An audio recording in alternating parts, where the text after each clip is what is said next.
Hey, folks, just a friendly reminder that all shows on the Madness Comic Network are produced by their individual hosts and in no way reflect the opinions of the network as a whole. The statements in the following broadcast are not necessarily the opinions of the Madness Comic Network, its staff, sponsors, or contributors. This show is rated TVMA, as are all of them and all those other letters. Viewer discretion is highly advised. And, just do what Doc says. Read that again. Peace, everybody.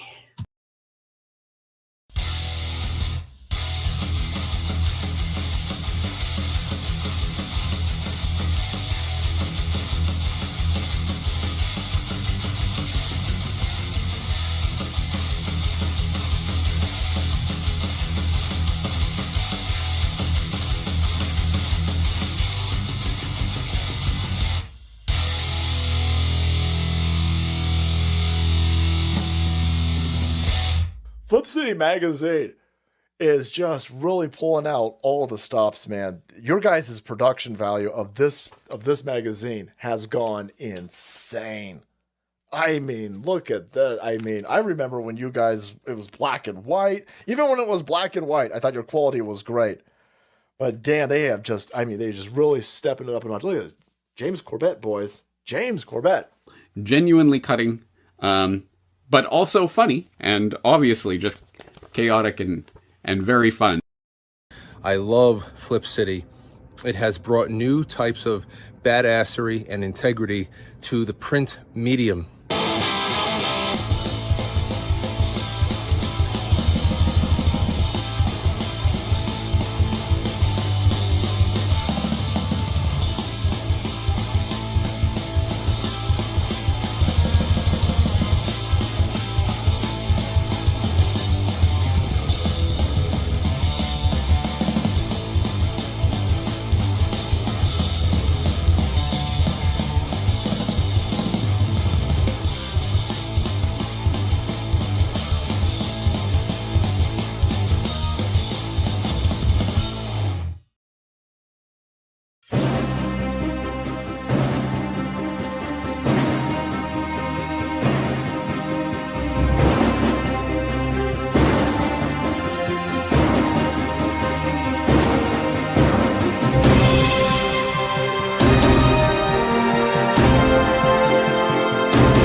To collect my payments, no negotiations. It's my way. I was born impatient, and like a damn Freemason, I'll run this nation.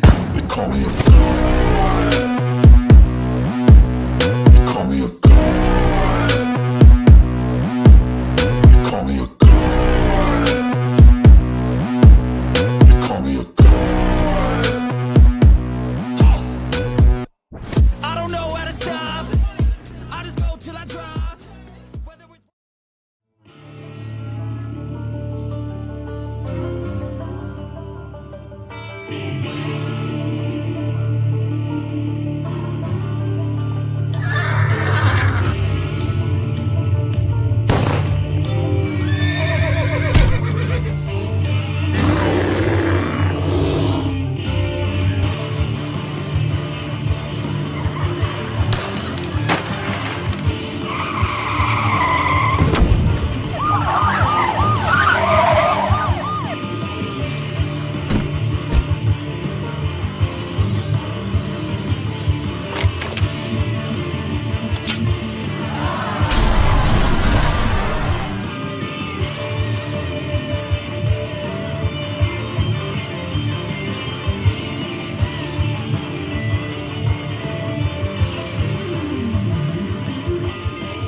The Madness Comic Network and Comic-Related Madness proudly presents Madness Tuesday Morning Brew.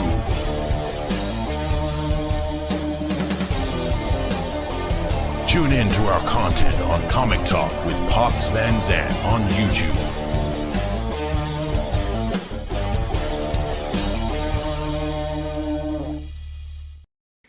Good morning, Nem. Good morning, everybody who's watching. It's Tuesday. It's a Tuesday morning brew. I am so excited to be here, hang out with you guys, and talk indie comics. It's one of my favorite things to do, right? So that's why I keep showing up. Despite the popular opinion that the Tuesday morning brew has been moved to Wednesday evening, that is not a thing. If you're saying that rumor, yeah, it's funny, but come on. Let's be serious. Tuesday morning brew. It's right in the name. But you would be surprised how many people show up and ask me, "Hey, can we move a Tuesday morning brew to a different day?" It's like, no, it's the Tuesday morning brew. Good morning, Cosmac Grandpa. Hey, welcome to the show, man. This is the normal show. This is actually me, as opposed to some of the other characters that I play. So Pops had kind of mentioned Karen. We premiered a new show last Friday called Killer Karen, which is basically this show except hosted by a literal Karen. Like, what would happen if a Karen who knows nothing about indie comics interviewed creators? And it goes off the rails real quick. She really likes her coffee. You know what? Let me show you guys. I'm just going to show you just real quick a couple things. But this last time we did something incredible. So there's this nanotech technology, and what it does is that when you put it into the memories, and then so I flash guests.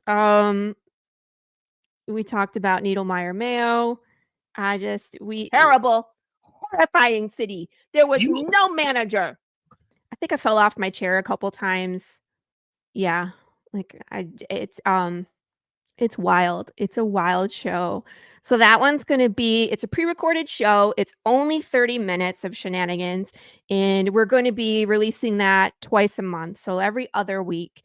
It gives me some time to pull ideas, get together with the guest, and we just do silly things, and it gives me time to kind of edit and put it together, make it cohesive. But we always have a good time. We have a good time on the brew. We have a good time on this show as well. And if you are interested in coming on and just being silly and not taking anything at face value, like, that's what this show is. We do some promotion, but mostly it's just shenanigans. But I do make sure that everybody that comes on the show, like, their information is in the show notes so someone can find you and find your project as well. So as long as there are any rules about my choice of brew, I don't want to say it. There's going to be an episode with something particular with that as well, Num. So, but yeah, so if you're interested, you just let me know. This one is an invite only. I'm not going to have a Calendly open like I do for this show, just because I want to make sure the people that are coming on understand that it is a joke and that could take a joke and can also dish it out, because Karen needs a challenge. Other than that, that's what I've been working on besides making 18,000 bottles of hot sauce. I've been baking some bread, and Gilbert drew me some stickers. Path of the Pale Rider art production is still in progress. I'm going to be at some cons coming up. It's just, it's the typical busy, wear all the hats, do what you need to do and triage the moment. So that's what I've been up to. So I'm going to bring in my guest today. Is none other than Sean Wood. He's a good friend of mine. Good morning, Sean. How are you? Good morning. Thanks for having me again. Yeah, absolutely. Last time we had you on the show was like one of your first times, right? Yep. You were kickstartering your new story, The Fog Within, which looks fabulous. It is fabulous because I have both, actually. I have issues 1 and 2, which I have read, and I have questions for you. Yeah. But the new one is on Kickstarter right now. But before we get to that, I just want to follow up with you. And for everybody that's kind of maybe hasn't experienced Sean Wood before, why don't you give us a brief origin story. Sean was already on the show, so if you want to hear his full origin story, feel free to go to my playlist, the Tuesday Morning Brew, scroll through, and Sean's story is there. But he's going to give you like a short version, the Cliff Notes version per se. Take it away. Yeah. So I started writing because I saw Walking Dead Deluxe, saw that Robert Kirkman did an outline, and realized it was that easy to start anyways, and just built from there. Had the idea for the this first story because I'm a runner, and I was running on a foggy day, and I saw some fog and just thought, what would it look like if I ended up somewhere else on this other side of the fog? And just the idea snowballed from there. My very quick Cliff Notes. Yeah. You're like, and the end. Like, there is a whole lot more to that. There really is. And like, one of the great things about Sean is his dad. Can we talk about your dad? Sure. Yeah. Your dad is a comic book collector. Yes. And like, Oh, yeah. grew up reading comics and is a big fan. And so I feel like your dad is getting a ton of enjoyment watching you do your thing and kind of living vicariously. But talk about like having a great cheerleader and someone in your court. And it's so important to have that as a new creator, because a lot of times we go into this not knowing, you know, or having a support system or having a community to support. So that all kind of comes with time. But your dad is so nice. I've had a chance to talk with Sean's dad, and he's so excited for you. And so I think it's great that you two get to go on this journey together. You know what I mean? And enjoy the comics and creation and all of that. What do you have to say about your dad? I know. Yeah. So we talked about it a little bit last time too, but yeah, so he's collected since the 60s, and I was pretty much born into it, and said I had to be a nerd. I had no option, which I'm fine with. I'm glad I had that. I had anything I wanted to read growing up, all the cool 60s, 70s, 80s, 90s stuff. And it just made me want to read any comics and nerd stuff. My middle name is Logan because of my dad, and said it's Wolverine. He told my mom after the fact, after it's on the paperwork. That's funny. That's funny because that happened to one of my girlfriends. My husband and her husband both play Destiny, and there was this whole season of Destiny where the villain was named Eris, a female villain. And so when their daughter was born, and she was like, this is our daughter Eris. And I was like, uh-oh. I was like, did he tell you?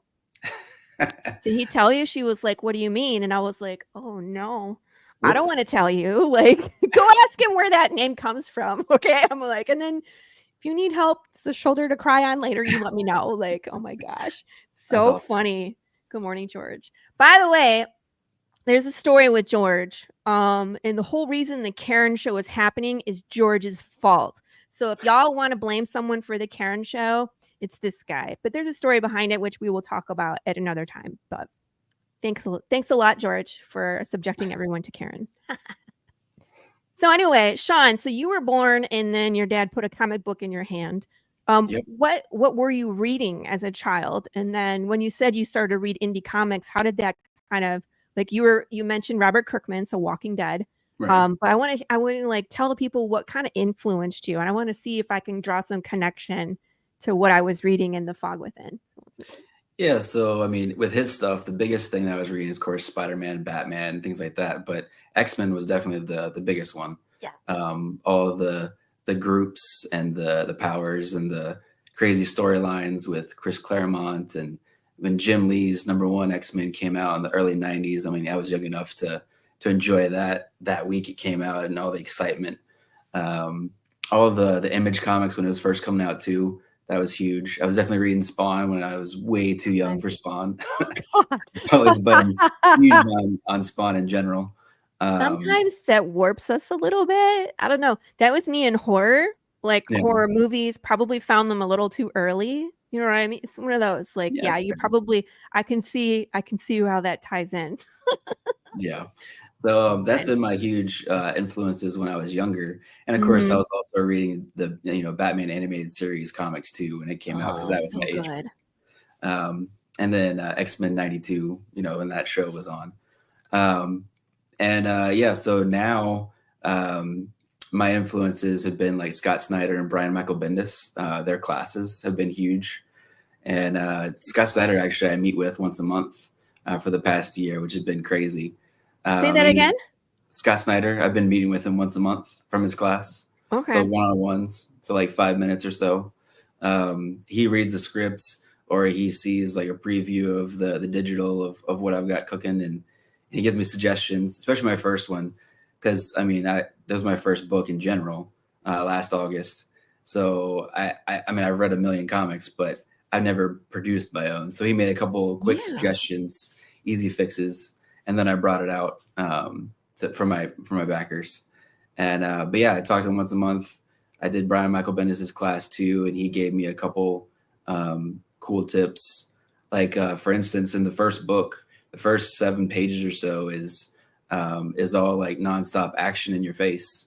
And even though he doesn't do it a lot, he mentioned in his class that after you've done your first issue, you always your best issue is typically like your third, where you really get into the meat and potatoes of the story, and then you have a lot of action, a lot of fun. Is like you really want to put that action from the third issue into your first issue, and try to make a big splash starting out. And that's why I did the first 7 pages the way I did, is because of that comment from his class. So that makes sense. Yeah. So I'm going to just say, when I read this, and I'm a fan of sci-fi and horror and pop culture. And so a lot of these other things that I've consumed kind of hit me in the face. Like, they reminded me of other things. Now, of course, The Fog Within is none of these things and all of these things. Does that make sense to everybody? Where it draws on the kind of nostalgia, but it's its own thing and it stands on its own 2 legs. So some of the things that I don't want to know if anybody has ever told you these things too, like your story reminded me of. So the first one I want to say is Terminator. Yeah, I have heard that. Yeah. You have heard that. Okay. Because with the travel in time and like being dystopian, and also one of the main character has this mantle of savior placed upon him. And it's almost like he has this self-doubt. Is that me? Oh, yeah. Did they get it wrong? You know what I mean? The whole self-doubt that like, what's his face went through. I can't think of names on the spot. What's his name? John Connor. Yeah, right? Connor. Yep. When he was a young boy, it's Terminator 2, and they're like, he's the savior. And he was like, what are you talking about? Like, my mom's in the psychiatric hospital and whatever. I'm not anything. I steal from ATMs. But that's kind of what's been put upon him. So I see Terminator. I see Mad Max. Yep. Oh, yeah. Okay. Because when they're in that dystopian future, they're going around in the cars and it's just like flat, dirty, dusty, no water. Everything is destroyed.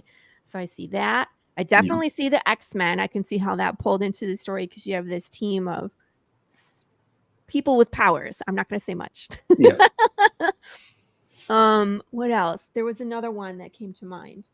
I'll think of it later. But when you were putting this all together, and especially with the time travel, like, how are you able to let me back up.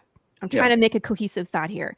Do you have a beginning and an end to this story? Like, you know how it goes? Yeah. Oh, yeah. Yeah. So if I can do it, it's going to be 12 issues. Right now we're definitely finishing the first arc, which is going to be 4 issues. That'll be next February or so when we get to that. But I've outlined everything. I've written out full scripts up to issue 5. So the beginning of the second arc. Gotcha. But you know how it all plays out from beginning to end. I was going to say, you kind of have to, because when you're doing time travel, like, you got to plan ahead. What kind of research were you doing for this story, Sean? I try to do some, but there's not really a whole lot because it's not a real thing. So it's like whatever I want to do kind of thing, like Back to the Future, how, it's great, but there's also holes to the whole thing. And people say there's issues with, certain aspects. So it's really my own thing. But I would say I didn't pick an easy one. That's for sure. Easy first comic. Mm-hmm. After getting into it, I realized how complicated it was, especially the first issue. I did not make it easy on myself, but it's a lot of fun, and I'm up for the challenge. I don't like making anything easy, apparently. So Apparently not. But I feel like you did your research, you did your due diligence. When I was reading the first issue, it didn't seem like it was from a person that was doing like their first attempt. It seemed like from someone who had done other things, and this was kind of like, okay, this is what we're doing next. Yeah. So it feels like it was a well thought out and seasoned project to me. So that's why Appreciate it's so impressive. I'm gonna bring up the Kickstarter just so you guys can see more of the art. You guys can see what we're talking about because he has pages from the previous issues. But I just want to mention, like, one, it is fully funded. So the goal was 2,500. It said 2,974. So like $25. We'll basically push this over 3,000, and we will break a stretch goal. 80 backers is nothing to sneeze about, too, man. Yeah, Yeah, awesome. George was like, Back to the Future for sure. It's like you have to go revisit all those. So that's a thing. I'm sorry, I'm so chaotic today. I don't know if I've had too much coffee or not enough. So do you watch the things to be inspired, or do you stay away from the things so that way you're not contrite? You know what I I mean? would say I definitely watch the things. There's a lot of just everything that I've enjoyed from the past, comic wise, show wise, movie wise. It's really intertwined into all of this. But I definitely watch a lot of TV and a lot of movies. And I've always enjoyed them and thought that'd be cool one day to do, but it wasn't possible. But now with Kickstarter, and really 2 years ago, I didn't even know what Kickstarter was. Yeah. So just Kickstarter in general, just open up the doors of, hey, anybody can do this. Why not me? Yes. So The only reason I knew it existed because my husband kept backing tabletop games, and I was like, can you stop? This is really funny. And then it was like, oh yeah, I can do this for comics. Okay. So let's go through some of the art here. I want to show off issues 1 and 2. We are back after 2 successful campaigns for the Fog Within series. So give us the pitch. Tell us what the Fog Within is about. We've kind of touched on it, but tell them what like the elevator pitch is so we can get into the nitty gritty. So it starts out in the present. There's a cataclysmic event. A couple of days later, Hunter is running, like I was when I thought of the idea. He's running and runs into the fog, and all of a sudden he's 26 years in the future. The town that he knew is nothing that he remembers. Everything is decrepit and destroyed. There's a wall up now. The government has given up. There's an infection from this cataclysmic event, and these rebels are there to stop the ruling regime.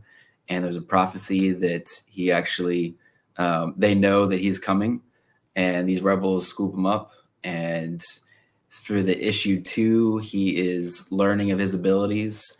Some of these elite rebels, they've been in this world. They know what's going on. They know their capabilities. They're on a mission to save some people, and something goes awry. And then issue 3, he knows more of his abilities now, and he's ready to kick some butt. There's something happens in the middle of the issue, which I have a little further down in where we talk about in the pages.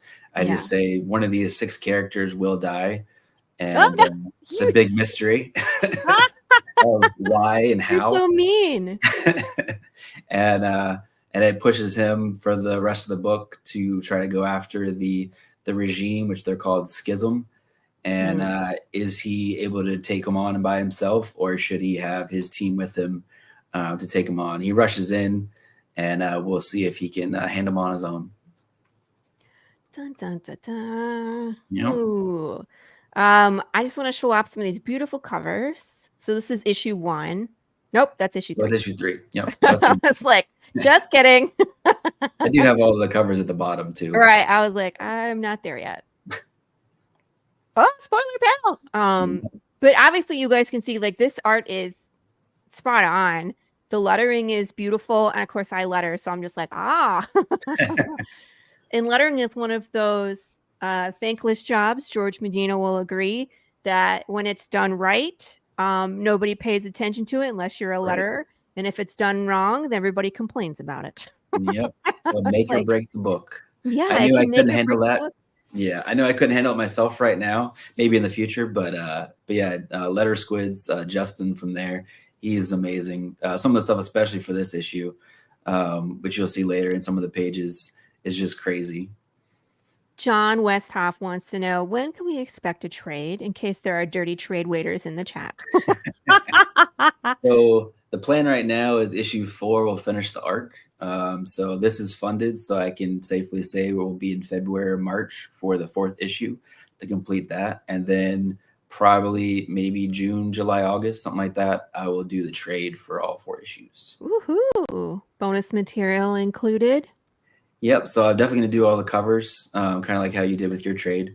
And I want to do a backstory of Epsilon, one of my Rebel characters, but I don't know the logistics of that yet. So I'd like to put those 8 pages in there, but we'll see. I'm kind of torn. Oh, that would be awesome. I love Epsilon. Oh, I yeah. was like, if I could pick one character to be, it would be Epsilon. Oh, And yeah. not just because she's the only female character that's on the page, because she's kick-ass. Yeah, And, she's pretty cool. She is pretty cool. 100%. Wow. So this is kind of the cast here. We have Cole, Damon, Zeta, Vasily, Alpha, Gavin, Alexi, and Epsilon. Epsilon is your girl? Yes, absolutely. Now, my question is, for the team, some of your team members have these Greek letter code names, Zeta, Epsilon, Alpha, and some of them don't. Yep. So like Cole and Alexi are on the same team, but again, they don't have a code name at the letter. So what's the letter system mean? Does it don't connotate a skill level? Is it because they can't remember their names? Like, how do they end up with these Greek letter names? So they're the elite rebels. So those guys are like the Marines of the group, basically. So they have these crazy abilities, whether like Epsilon, she's a sniper, but she's also good with some blades. You've got Alpha, he's like the big brute of the group. He's got this like futuristic sci-fi kind of brass knuckles. I don't even know what to call it, honestly, but it's awesome. Yeah. He's not Cable. He's not Cable. Don't sue us, He doesn't have Marvel. many pouches. Here's DM Ray. What's up, Ray? Right. Yeah, but he is very cool and also kind of pig-headed, don't you think? Yep. Oh yeah. Yep. He's the Raphael of the group, is what I really think of him as. And then you've Cable got Wolverine smoking the Oh, yeah. cigar yeah. in your That's face. And then you Do what I got say. Zeta. He's like the young guy of the group, but he's the tech savvy dude. So he's got this robot named Addie. So she's definitely got a mouth on her. She's talking back to him, and she's got some cool lines. She's kind of like my daughter. Pictures of Addie. Yeah. Well, she is talking, but Yeah. we'll go back. Anyway, continue. Yep. But yeah, so those are the elites of the group. So they all have their best qualities to bring to the group. And yeah, so Brody, he's in there. You got Cole, and you've also got Alexi.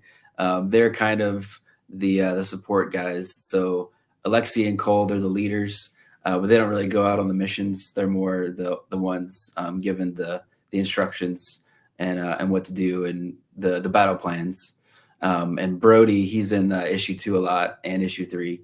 And Brody's like the weapons expert. He's the one that gives the guns to everybody and changes them up. And he goes out on a mission in issue 2 with Epsilon.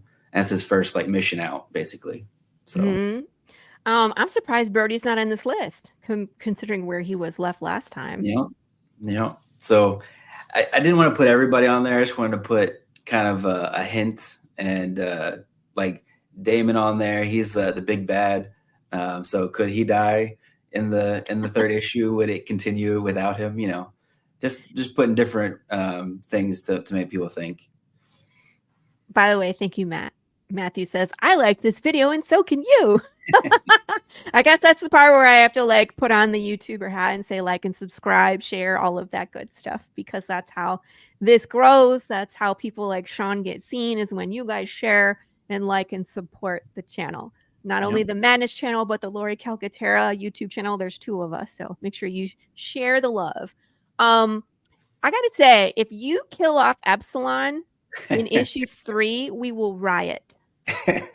I'm just saying. But if that's what you want to do, if you drink the tears of your readers like I do, that's your answer. Kill her off. We will all, just riot. You'll have lots of publicity on this because we will all be upset at you. So. Right. But I will say I did just get the page where it happens of the person that is going to die. Yeah. It will be completely shocking. Nobody will see it coming. And the page is gorgeous. It is my favorite page and has been in my head since the beginning of this idea of the book. And I'm glad to finally see it. I just got the inks back yesterday for it. And it's going to blow people's minds. It's like, I experienced this with my own book, Sean, so I have to commiserate, because when you write these devastating things into the story, you're like, like this is a great idea. And then when your artist turns in those pages, you're like, wow, people are going to be mad. And there's been pages turning where I'm like, I'm generally feeling upset or I feel emotional about what's on the page. And it's like, man, I wrote this thing and I'm still upset about it. I can only imagine what the readers are going to feel like. So. Right. Actually, that was one big thing. That was one big thing with Scott Snyder. I was asking, he's like, is this too much? Is this good? Is it? And he's like, no, I loved it. They're gonna enjoy it. They're gonna enjoy it. They're gonna be upset about it. They're gonna come for you. All of those things. Yeah. If that happens, Sean, I'll send you a mug. You can also drink the tears of your readers. So that's awesome. I love this. So there's a page that looks like it's 99% done, but there's a chance for people to be drawn into the panels. Yep, actually, cool. So I did that for the second book, and it went well. We sold out all 3. And I do show further down what we did from issue 2 and then how it was complete. And actually, I had 3 people waiting in the pre-launch to do it. So it went out the first 30 minutes. So I sold all 3 of them. Where is it? Awesome. Tell me where to go. A little right there. All right, a little further up. So I was showing. Hey, look who it is. Good morning, George. Yep. Yeah, he was one of the ones for issue 2 too. So you got the panel where it's penciled, and then you show the actual how it ended up, and it turned out great. So I'm excited to see how issue 3 does, and that's the Gary page too. We talked a little bit about that last time. So Gary, my son, saw this screaming guy in issue 1, and with a beard, and just said, "Hey, this guy's name's going to be Gary." Became obsessed with him. And then wanted to see him at bedtime every night. And he has the sticker on his water bottle. He stares at it every day. Talks about him constantly. Talks about his story and where he came from and everything. And so I decided when I did the drawing page that every time I do a drawing, Gary is gonna have like a little mini arc. He'll be in one panel. So he starts out just screaming, just random dude. The second issue, he was being taken by the swarm and schism, and they were saving him basically. And in the third issue, now he's a rebel and he's putting on his rebel armor, and he's in that second panel where you see 1 and 2. He's right where the arrow is basically. He's right here, Gary. See, that's a fun Easter egg for people that follow the series, is to like play Where's Waldo and let's go find Gary. Yep. And we did, for the first issue, we had my only sticker, which I didn't even sell at the time, was Gary's face. And I sent out to like creators and different people that helped me out, like podcasters and stuff, saying thanks. I put a little note on the back of the Gary sticker and said, "Here, remember me by staring at Gary's screaming face," basically. And so now it's on the campaign. I got an Epsilon sticker. I got an Epsilon sticker, everybody. So which I love because she's my girl too. Oh yeah. Me and Lindsay. So what? Let's see. Let's go back up to the top, guys. Let's go take a look at what's coming in the 3rd issue. So this looks concerning. He's looks like a padded room. Is he in a padded room? Mm-hmm. Yeah. Yep. So that is in the corner That is the one that was prophesying, and we find out where she got the prophecy from in this third issue. So she's in it. She's the one screaming on, I think, page 2. He touches her, something happens, and then there's a spoiler panel. So you know what? Can I read the prophecy part from here? Let's see. It's prophecy. And it was like, the gnarled crow will come in the witching hour. Our fruit he will try to devour. Their seeds will be left to dry. Nothing will grow until the great mist falls from the sky. Is that it? Yeah. That's the whole prophecy. You're not holding back on us? Maybe.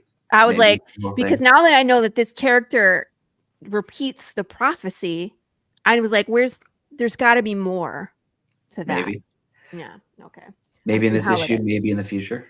I was like, that's a tease. I was like, now that I know more, I was like, there's more that that Hunter has not found out yet about that prophecy. Obviously, I think we're going to figure it out in 3 because he goes to see her. Yeah, I'm interested in that. And then here we have Brody and Epsilon. This is very manga. Like Akira shooting just giant crazy guns, just over exaggerated, just so great. I love it. Epsilon in her hair. It makes me think though, I don't know, this could be misleading. Maybe from what happens in issue 2. Yeah. I'm like, is this a flashback? Is this we don't know if it's future or past in this cover. That's all I gotta say about that. Very cool. Yeah, they're a cool duo together. Christopher Awan, I think. Thank you. Yeah. I was like, please say it. I was like, I'm gonna butcher it. Yeah, he did a great job. I saw some of other stuff, and he actually did a process video on Facebook for it recently, which I posted. I'll repost that another time too. But it's just awesome to see process videos. Those are always fun. The time lapse ones, yeah, for sure. He's bloody. Oh, Victor Medina is so hot right now. Literally so hot right now because he's in California with the fires. Hopefully he's all right. I know at some point he was talking about getting out of there. So I think he said he left. Yeah, I think he did. I think Hunter was beating the crap out of somebody, and I'd like to know who.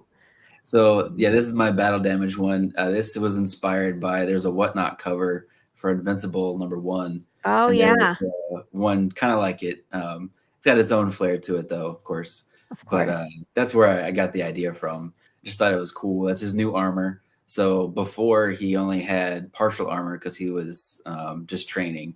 And so in the splash page in this issue, he all of a sudden turns all the armor just like transitions on him. And that's the first time that I made it complete was with Victor's cover. And then I put it in the book like a couple of days later for the splash page. So cool. So he actually technically designed the armor for the book. Victor did? Yep. Yeah, we were talking about it back and forth, like how it would look. And then after I had this cover is when I went to my artist and he was on that splash page to do it. You're like, this is what he looks like. Yeah. I can definitely see the Invincible reference. It's so cool. Yeah. Oh, yeah. I love that series too. Such a good series. Yeah, it's crazy. Beautiful interior pages, as always. Panel work looks great. What is this character's name? Her name is Anya. Anya. Looks messed up. Yeah. I don't think I would go in there. Nope. Don't think so. So she's talking to this being and she's just speaking the prophecy over and over again. That's basically her mind has been broken. And that's all she can say, really, just over and over again. And so you see in the third panel there, Hunter touches her, wants to understand, see if he can help. And then she goes into that crazy scream, basically. And then there's a spoiler panel. She explodes, everybody. Yeah. That's what happens. Like she was in a microwave. She paints the walls with her guts. There you go. That's what happens. Exactly. Just kidding. And then, of course, here, that's a cool bike. Do you guys have fun just creating tech? Like, Oh yeah. vehicles and everything that just it's like modified and doesn't exist. It's like have fun with that. Well, the fun thing was, like you said, with Mad Max. So that definitely, I just Googled Mad Max vehicles and like trying to like figure out really cool things. The first time that it happened, though, it was by accident. I just told my artist David Dion for the first issue, hey, they're going to be in the garage of the Rebellion, and he put this crazy looking car in there that it was all Mad Max styled. And we just went from there. We used that same car in issue 2. And then, this is the garage, or one of the garages anyways. And I just thought it'd be cool to have a bike that he goes off into the sunset. For the next page, my inspiration was, I guess it was episode 2, Star Wars, of Anakin going in to go after his mom. And try to save her. That was my inspiration for this page, was that kind of feel. And I just figured the bike was perfect. I'm sorry. This is funny. I exploded once. I got better. That's good. You're our kind of people, Tim. Super funny. Boom. Thank you. We needed that. Beautiful though. Who's the colorist? Wait, your artist, Dave? Is it David? Yeah. Does everything for you? Yeah. He's the penciler and inker. So the first issue, he was just the penciler, and he wasn't inking at the time. And so I found a digital inker, and he's like, "Hey, I want to try traditional inking as well. Do you mind if I do that for the book?" And I was like, "Of course." And he put it to a whole nother level for issue 2 and 3, and I love it. And then who is your colorist? So Josh Rodriguez, he's been the colorist since issue 1, and he's great. We've been together the whole time, and it's been a lot of fun for both of those guys. Those have been, and Justin from Letter Squids, he's also been the letterer the whole time too. And your editor? So my editor is actually Lindsay. She's in the Lindsay. Yep, she actually helped. That makes sense now. Yep. So you probably know more about Epsilon. Dang it. Yeah, she definitely helped out with Epsilon a lot from the beginning, especially. That's cool. Yeah, your whole team obviously knows what they're doing. Do you manage the whole team, or do you have like a producer like Aaron Dowen does? Do you have like a project manager, or is that you? No, you it's wear all that me. hat. Yeah, it's all me all the time, and I I wear would that have hat it too, dude. honestly. I feel you. I'm right there. Sometimes I wonder if I could hire like a Jessica to manage somebody. Can you just take care of it? Thanks. Right. This is gorgeous, by the way. Page 17. Ooh. Is this the spread? Yep. 18 and 19. Very nice. Yeah. So that was a lot of fun. And we changed the armor in the middle of the pencils.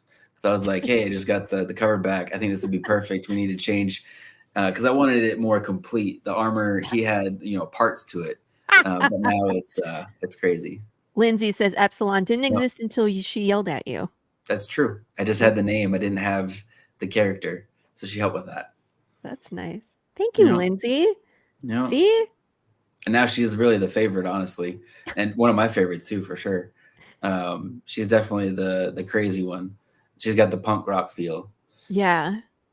I would love to see that 8-story back page on Epsilon. I'm not going to lie. You can get that worked out for the trade. I will be there for that, just to see that. Nice. Yeah. All right, let's see here. Oop. Damon.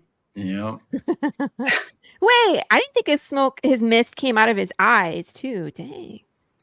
Yep. So right now he's basically possessed. So he's like in berserker mode kind of thing.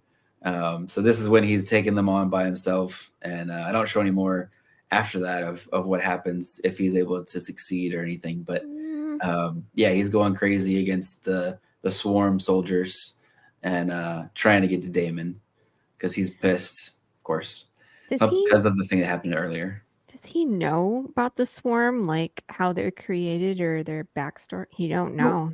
So the reader knows from issue 2 at the end, but other than the people that are in that last page, nobody knows. Oh, and I have more questions for you about plot, but let's do this first.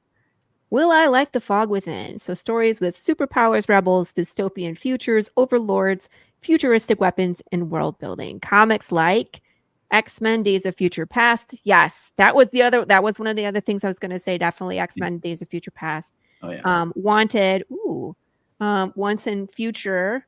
V for Vendetta. Love it. And Tokyo Ghost. TV and films like Dark, Black Mirror, Arcane, League of Legends, The Last of Us, Children of Men, Equilibrium, Blade Runner, and Snowpiercer. Oh my God.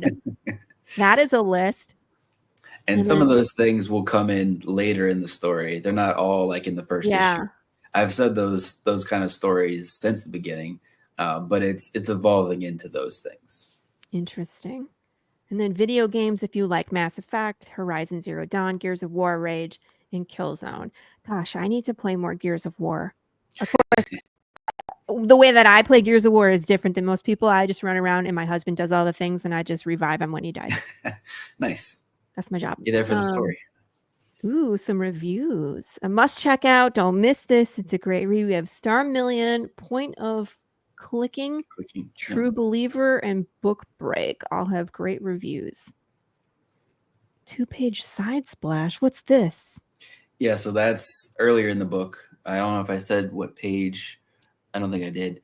But it's kind of where the fog came from and kind of explaining, not all the way, but yeah. It's outer space. A mystery. Yeah, there's a mystery to the whole thing. And I was trying something different this time. So I've done the 2-page spreads, and I have that in this book too, but I wanted to do something different. So this one, you're going to have to turn the book sideways. And that is 2 pages, and it's, yeah, exactly. But it's a really cool page. It's totally different than anything we've done so far. And I just want to always push it. I don't want to stay stagnant. I want to always make it interesting, build it. Gorgeous, by the way. Yeah, it was crazy to explain that page. We definitely went through a lot of conversations, me and my artist. Yeah. And I had to, show a lot of stuff online of kind of the idea. And I was making my little stick figures. Yeah. I was going to just ask that. I was like, did you draw the stick figures for him? Because that's the thing. Oh, yeah. That we creators do. Like this. And then they laugh at us like, shut up. This is why I pay you money. So he calls them my matchstick characters, and he kind of laughs every time, which is fine. Hey, if he brings out something like that, I'm fine with it. He can laugh all he wants. Right. Laugh all you want, dude. I think it's comical too. I don't know how else to communicate with you pictorially. Because if I could draw it, I wouldn't be paying you, sir. Right. That is true. But the colors work, like the blues, the oranges, the greens, everything just pops. Oh yeah. And it definitely reminds us what happened in issue 1 on that first page. It was page 1 or page 2, when that event happened, and it's like people. When we get further into the story, it almost you forget. You're like, okay, we're in this war, but it's like, oh yeah, that happened, right? Yeah. And it's like, this is a great reminder. Like, there's more to it, and we'll get there eventually. Oh yeah. And if you don't tell us, we'll riot. There's a lot of rioting going on today. So nice. What do I get with The Fog Within 1 through 3? It's 24-page comic, standard American comic size, on high quality gloss paper. You have various cover options plus bonus content, deluxe digital PDF I can read. At higher levels, backers will access campaign exclusive limited editions like our Swarm Soldier Lego.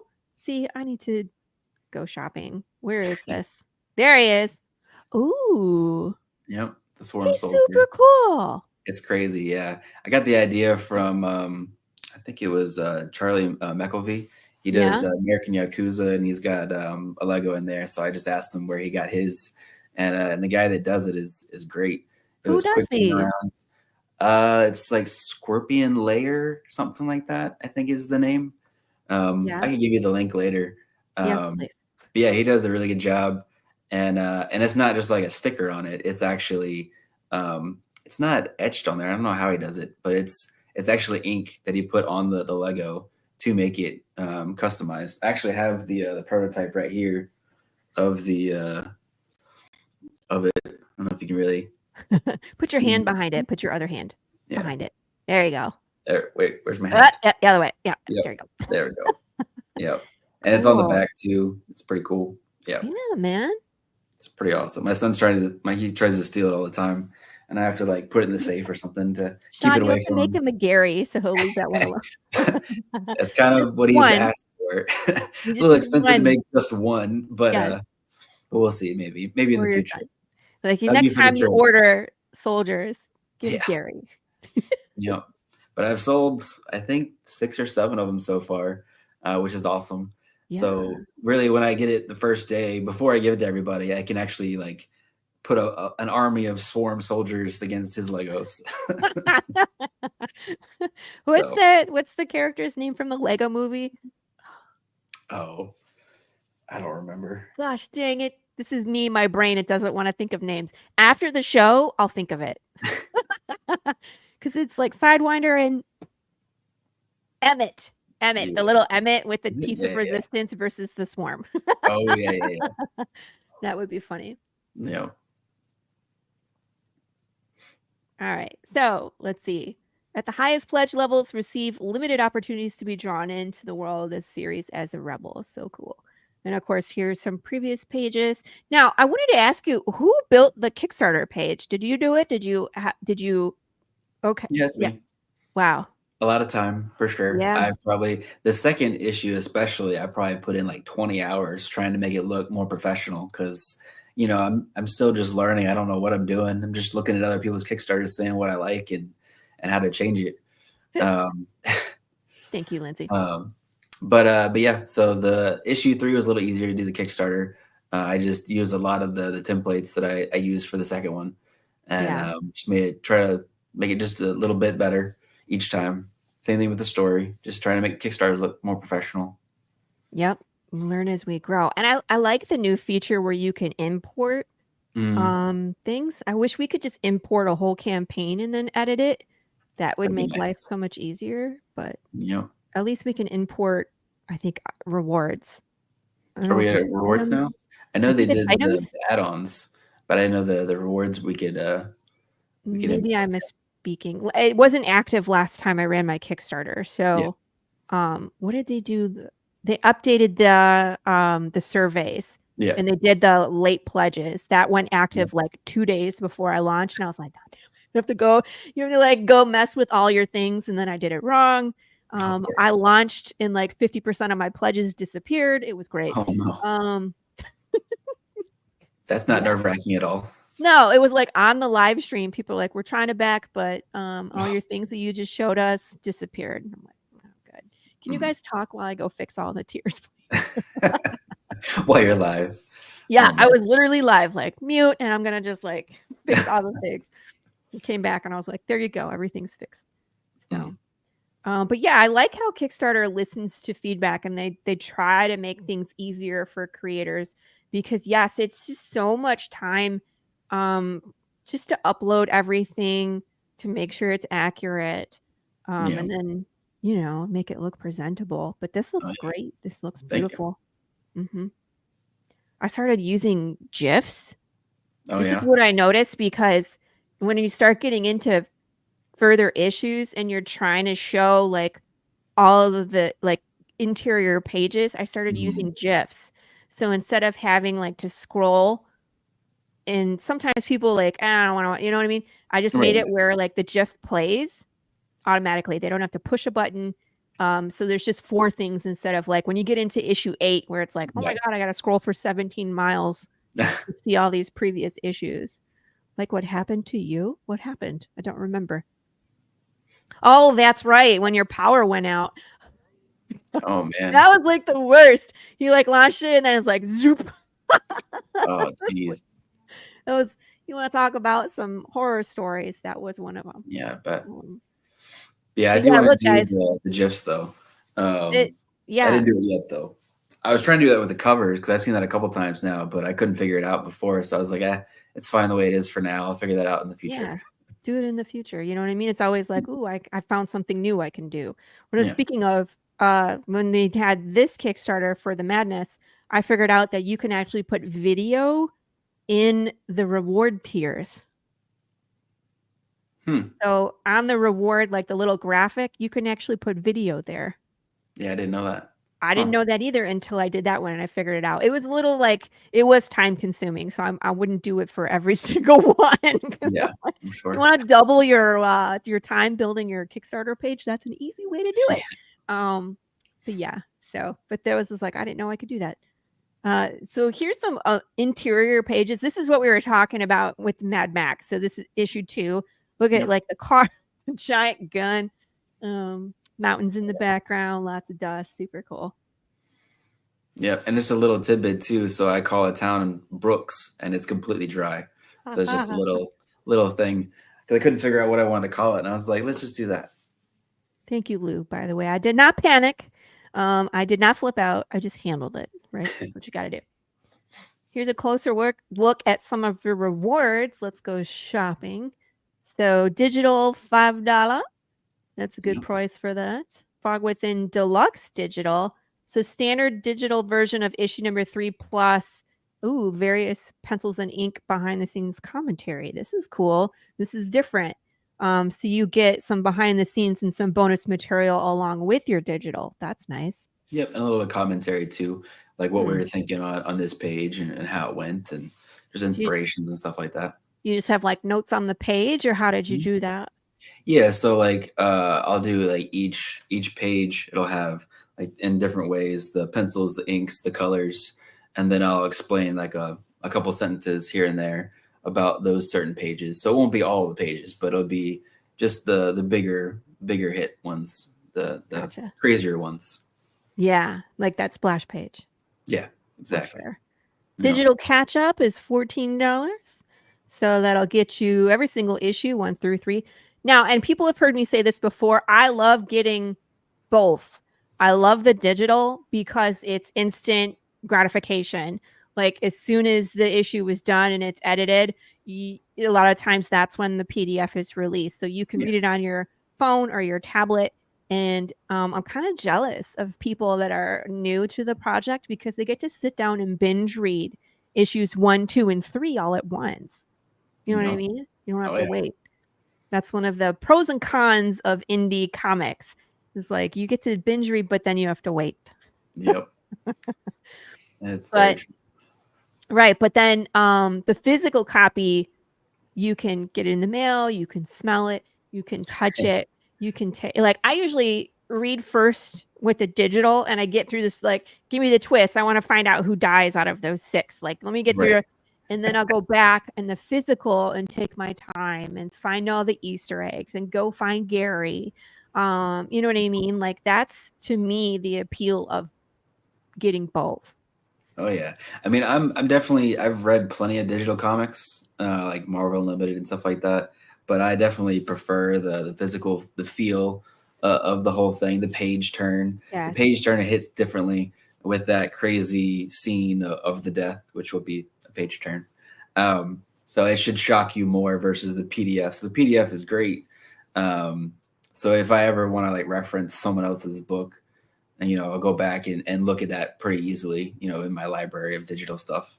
But yeah, I definitely prefer physical though over anything.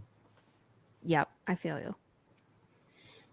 Let's see. The Fog Within number 3. I got the A cover because it fits with what I already have. Yeah. So this is where I back. So physical cover of 3, A cover. And now it makes much more sense now that you've described to me what's happening on that cover. Yeah, each cover A will always be the interior artist too. Because I always, it's very annoying, like when you go to a comic shop and all the covers are like Alex Ross, and then the interior is not Alex Ross. Yeah. So I wanted to have at least one of the interior artists is on the cover. Hey, this is what it looks like on the inside too. And of course, the variants are a lot of fun too. Yeah. And it just depends, it gives you an opportunity to do something different with, covers and to get other artists involved. And I don't know about you, but when I see someone else's vision of my creation, it gives me joy. Yeah. I really enjoy seeing their thought process of how my characters look or how they would interact, like your B cover. It's just amazing. So when I get stuff like that, I really enjoy it. So for sure. readers do as well. We're like, ah, look at that. Yeah, actually, I got my first quote unquote fan art the other day. It's from a local artist, and he said he's like, "Hey, this is Hunter, your guy. Just wanted to send this to you. You can just have it for free." And I was like, "That's awesome." Yes. And yeah, I'll probably use it on issue 4's Kickstarter too, as like a sticker or something. Cool. And he's like, "Yeah, go for it." So that's my favorite. I love fan art. I love when someone's like, "Hey, are you watching so and so stream?" Like, who was it? Stephen B has a draw stream here on the Madness, and Pops was just casually dropped into my messages. He's like, "Are you watching Stephen B right now?" I was like, "No, I'm doing this, that, and the other." He's like, "He's drawing Jude St. Clair," and I was like, "Excuse me, drop everything!" Like, you know what I mean? Like, you have to go see. Like, yeah, I need to see this. So when someone just is like, "Hey, I drew your character," and they're amazing artists, that's a huge compliment. I love it. You know it's funny. Actually, so Gary came up in one of the other podcasts for this one, for issue 3. And we went on a tangent for like 45 minutes with the commenters and everything about Gary ideas. And one guy, apparently, he used to ink for, what's his name? Rob Liefeld for Deadpool for a couple issues. And he's like, "Hey, if I make a Gary Amazing Spider-Man 300 homage and it's Gary instead of Spider-Man, would you sell it?" I was like, "Of course." He's like, "All right, I'm on it." He's like, "I want a sticker and I want a shirt, and that's all I want for the cover, and we'll make it happen." So yeah, it's pretty cool. Hands down, we're gonna make that happen. Oh yeah. Pop says, "I love chrome art. Everyone is drawn. Yeah, every single piece. Same. Yep, that's so cool just to see someone else's interpretation of your stuff." Oh, yeah. And so there's plenty of options here, people. A cover, B cover, C cover. They're all beautiful. Ooh, Fog Within 3 cover A plus the Lego. It's $28. That's super affordable. I would have thought that would have been more.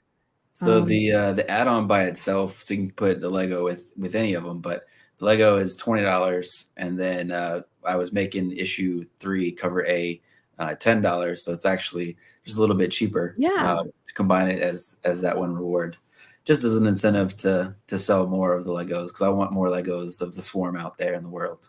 Wow, and you didn't even limit this. There's no limit to 10, limit to 20. It's just whoever wants one can get one. That's great. Of the Lego, yeah. Oh yeah. Mm-hmm. Well, in the comic too. Oh, yeah. Please buy the comic. Yes. Right. We're only making 10 of these, so no, we're only making 10 comics. Screw everybody else. Yeah. Physical catch-up tier 1 through 3, all cover A's. So look like my current collection. Very cool. Yep. I love it. I love catch-up tiers.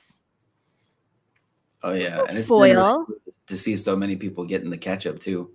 Some new fans. Great. And everything. That's great. That means that you're still attracting new audience. You know what I mean? Mm-hmm. That's always the goal, is to see, how many new people are coming to the project, build that platform. That's great. Hollow foil chrome. That's amazing. I need to do one of these. What part is actually going to be chromed out? Is it the name? Is it the whole thing? So the way the logo is, actually, it pretty much, when you foil it, it looks like the chrome effect on its own. So I'm just foiling it basically, and it'll turn out that way. I did that for issue 2, and it came out looking fantastic. I was trying to do like another layer, but they said the way the fog is, because it's not a complete thing. It's fog. So they said it wouldn't work that well, but it turned out perfect when I got it in hand of just the foil. So it just looks nice and shiny and pretty. I love shiny things. Oh yeah. I think I'm a reincarnated raccoon at times. Ooh. I must touch. Oh, a hollow foil chrome on B. Did you do all 3 in hollow chrome? So just the 2. I originally was just doing C, and then a couple people said they wanted B as hollow foil, so I put it out, and I just did it a couple days ago. So they haven't. I don't think anybody's backed it yet, but I added that as an option. And this is why it's important, people. If there's something on the campaign that you want and you don't see, communicate, because a lot of times Sean will just put it up for you. I do that all the time too. It's like, oh, did you want? Okay. And then we can make either something specifically for you, or we can put it up as a tier. If you guys want something that you don't see, make sure you tell Sean. Yep.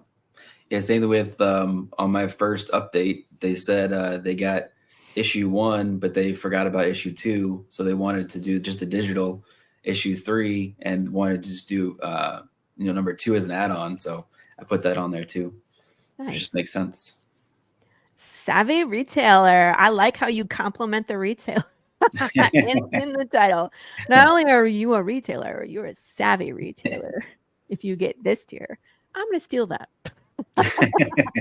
Yeah, I think I stole it from somebody else too. So yeah, see, that's just how Kickstarter goes. Everybody steals everything. We're like, that's a great idea. I'm going to use it. Yep. Savvy retailer bundle. 2 copies, 2 copies, 2 copies, and 1 variant cover. Cool. So 5 items for 40 bucks. Yeah. Also amazing. Fog Within metal trading cards. So hot right now. Yeah. I haven't done those.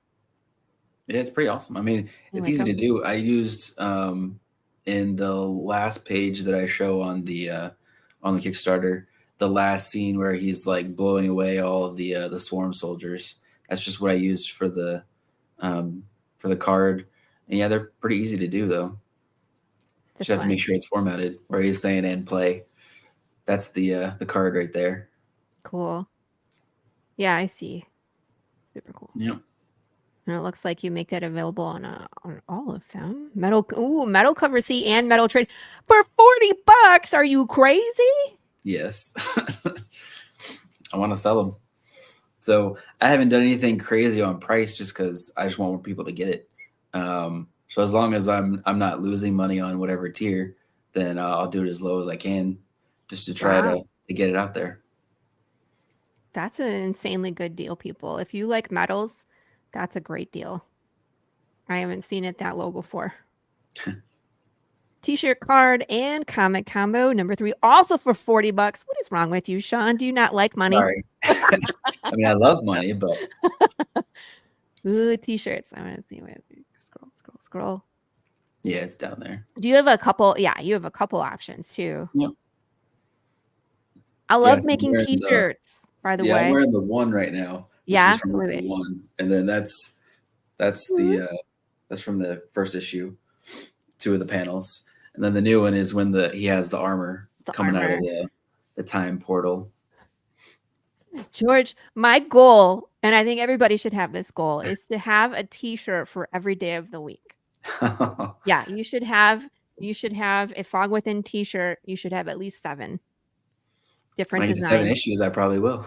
There you go. Well, if you're doing 2 t-shirts an issue. Well, so I've had the first t-shirt since the second issue, I think. Gotcha. I already had it myself for the first issue, but I didn't know how I was going to ship it. Shipping was really the most confusing thing for me to begin with. So there's a couple of things that I just didn't do out there. Yeah, she's building a collection, that's for sure. I love it. See, that's what I'm saying. Because we want t-shirts and hats and merch that we can wear. Oh, yeah. Too bad that t-shirts are so dang expensive. That's true. We would do more of them. Oh, yeah. What's with let's see, you got a sticker pack? The Gary sticker. The Gary, yep. So that's issue 1 through 3 stickers combined together. And the Gary is the first one that I did. So, and I've actually had people from the other streams, they literally, I saw them back it and then they backed the sticker pack because they loved the idea of Gary and how ridiculous it is. It is. It's ridiculous and funny, and we all support it. Oh, yeah. And my son, his Christmas gift, or one of them, was he wanted a Gary shirt. So I literally got this bright orange shirt that has that exact face on it. And it's huge. It's like, this big. And he tells everyone about it. He tries to wear it everywhere. But if you don't know the story behind it, he kind of looks kind of silly. Because there's no like the Fog Within or anything. It's just Gary's face. That's all it is. And he's like, no, this is my character in my dad's comic book. And like, yeah, okay. You cannot wear that to church. Right. Sorry. Oh, he has. He has. Sorry, son. Yeah. Go change. Funeral? No, let's not wear to the funeral. Like, no, he hasn't done that. Some awkward places you probably shouldn't wear the Gary shirt, but other than that, hey, go through shopping, do it. Yep. That kid's probably the best promoter for your comic. For sure. He's trying Like- to sling the comics everywhere. Yeah, he's like, it's my dad's comic. It's my dad's comic. It's my dad's comic. Yeah, Send it's him out pretty into cool. the world. We got bookmark. Ooh, full trading card pack. So you have trading card for one for each issue, it looks like. Yep. These are the metals. These are foil. So the pack will be foil. So the only time you get the metal is during the metal comic book. So comic and metal card. Gotcha. Foil. The trading card pack is the foils, which are all pretty. I like, again, Right. the shiny things. That's Oh yeah, definitely Ketchup has to be for nuts. sure. Dang. How many? All right, no, I'm not going to ask that question. Deluxe ketchup issues 1 through 3. What comes with this one? So that'll be the digital cover, deluxe. And then Yeah. one. the digital deluxe, and then the cover either B or C. I think I put in there, or you can do A through C, but better would be the B or C's. So you get to choose. You have some Yeah. variants left over from 1 and 2. You Yep. can choose a variant here. Oh yeah, Ah, I see how you roll. Hmm. All in one package, $50. So you get the issue number 3, you get a t-shirt, you get is it a metal trading card or a foil? A foil trading card and the Lego. Nice. yeah. All the new 60 stuff is when I do the all-in package. Say what? When I do the all-in package, I just do everything that's new, basically, for Gotcha. the newest Kickstarter. Also, great price. Dang, for $50, you get all of that. Usually Yep. my t-shirt tier is just $50. Catch up with Lego. I Nice. really want to sell these Legos. Sean's like, I love the Legos. Please get Lego in every tier. Every tier, Lego. Look under your chair, Lego for you. Like, it would be amazing if I was like, what's this? Oh, a Lego. Here on the show. All right. Epic retailer bundle. Ooh. So you get every the variant, variant. every cover, and that many issues of each to make that. Oh, So I think it 10. equals out to 15 if I'm doing math correctly. What? We were talking about this. I'm like, we don't do math. Yeah. I'm a writer, not a It mathematician. just took Sean's word for it. I was like, it's 10. And he's like, it's 15, Laurie. It's 15. That's what it is. Epic retailer issue number It's number 3. three. So this is just number So- 3. For the ones that have already been a retailer tier before, I've got a couple that have been getting it. So one to Yeah. have one for new retailers and for existing retailers. You should call it old retailer. OG retailer. The OGs. Yeah. Hey, Epic retailer, you just found us. Metal catch-up issues 1 through 3. That's cool. Yeah. $90 for 3 metal covers. Sean Crazy. wants to give these away. Yep. Give them away. And I have 1 and 2, and they look fantastic. Oh, I'm sure they do. Yeah. And you know, it's hard when you're trying to show them off because the video really doesn't do it justice. Yeah. You can try, you can take pictures, and it just doesn't. You have to feel them, people. You have to touch it. You have to reach out and touch the Yeah. cover. Reach out and touch. I'm getting chaotic. All right, all gone. Early bird catch up. Yep. Sorry, you had to do that in the early bird phase. Get Yep. drawn in. And that's Guest complete. too. appearance. Yep. So one of these. Oh, there was 3 available and they're gone. Yep. The first 30 minutes, which was awesome Wow. to see. I had George people did making- it. Yeah. Gosh, I didn't need to open that back up. All right, stretch goals, people. You know what? Let's drop the link real quick. I want to remind people. Do. Are we there yet? All right. Refresh. Very close. We need like $26 and we will push it over the stretch goal, the first stretch goal. That would be so Yeah. exciting to watch that happen. Here is the link. I'm going to throw it up on the screen. Or you can go check out Kickstarter. Just type in The Fog Within. It will pop up. You Yep. can type in Sean Wood and it will pop up. But yeah, like really 1 backer, 2 backers. And this thing, we will unlock the very first stretch goal. Let's go Yep. look and see what we're going to get. Because it'll happen. You got Oh, yeah. 10 days left. We're for sure breaking that. Yeah. And it's been crazy too, because the second one, I only hit funding at like 2 days before. And I actually hit funding for this one. It was like 16 days Nice. with 16 days left. So Yeah. that's awesome to see. That's an amazing feeling, and hopefully it will continue to get shorter and shorter. Oh yeah, Right. exactly. That's the goal. Right, because when you're funded, people don't know this. If you don't run a Kickstarter, once you're funded, it's like, oh, okay, like now it's fun. You know what I Yeah. mean? We can push, and it's like there's no pressure because we know what's going to happen. But it's like when you're like 3 days out and you're waiting to be funded, it's like, ooh, I don't know. Yeah. Well, the first issue, I was funded 5 minutes before it was done. Minutes. That was very stressful. I mean, I was just Ooh. like constantly copying and pasting everywhere, like, Yeah. please help, you know. and then we got like $100 over in the last 5 minutes. Oh my gosh. So that was cool. But yeah, the second one, 2 days before I could finally relax, but that was stressful. But this one I wasn't really worried because it had such a good start. So it really was awesome to see, and people commenting and messaging me and stuff saying they're excited to see it. It's good to have feedback because it's definitely a silent thing a lot of times where people will back it, but you're not hearing back a lot of times. So I definitely enjoy talking to people about my book. Yeah. Pop says, don't forget, you can drop that link in the madness every day. That's a great place. There's a lot of links that are dropped there. So if you're not dropping it every day, a lot of times it can get lost because it's so active. But yeah, I have been doing every couple days to all the groups, and Madness is one of them. But I should probably do it more, honestly, just because you always have that feeling like, oh, I'm putting it out too much, but people aren't you know really what though?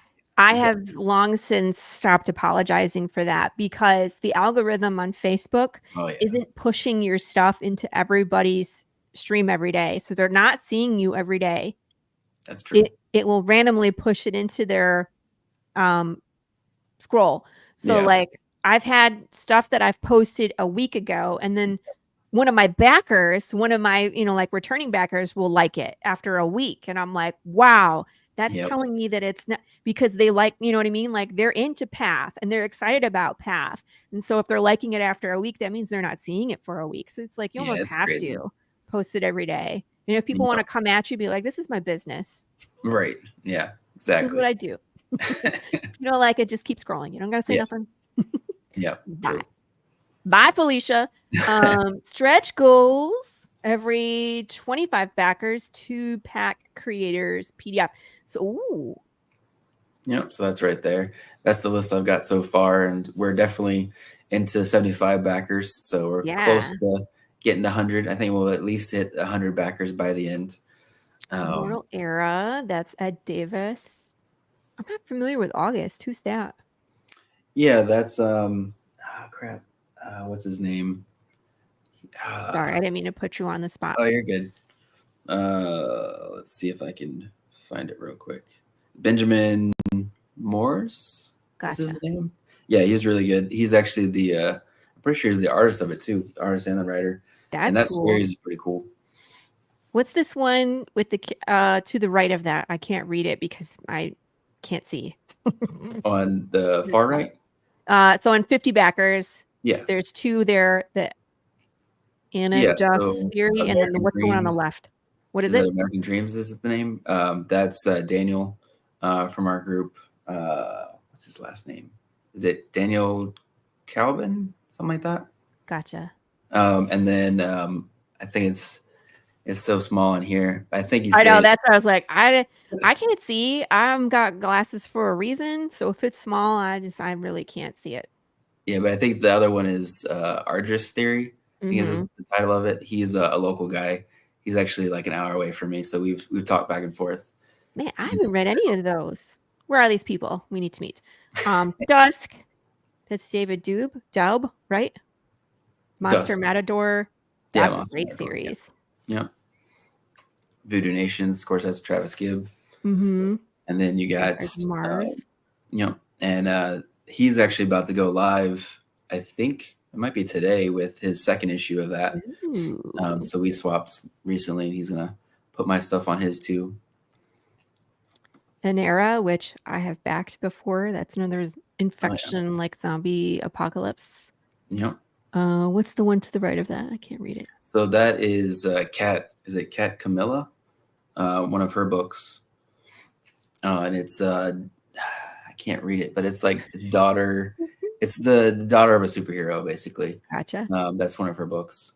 It's like I got old person eyes, Sean. Like, Yeah, I mean, I got glasses for a reason. yeah, you too, right? I was like, what it is? You put it up here. Right. Yeah, I know. It's so hard to remember all the names, and I'm terrible with names, anyways. But Mandrill PI is the next one on 150. Yeah. He's really cool. We backed each other's books, and he's in the trade right now for a couple more days, I think, of his newest. And then the last one is one of SK's books. Oh, nice. He does incredible work too. Yeah. Yeah, he's awesome. 95% complete with issue number 3. That was back when this launched, so I'm sure it's further than that. Yep. So we have, honestly, it's 2 more pages of inks, and we're already caught up with colors. And I've lettered half the book. So by the time we get the funding, we'll pretty much be doing one more pass for the lettering, and then we'll go to print right after that. So I did put on here December just to give me a cushion just in case something happens. But I'm really hoping it's going to be late October, early November, honestly. So nice. Yep. See, Lou, my eyesight is crap.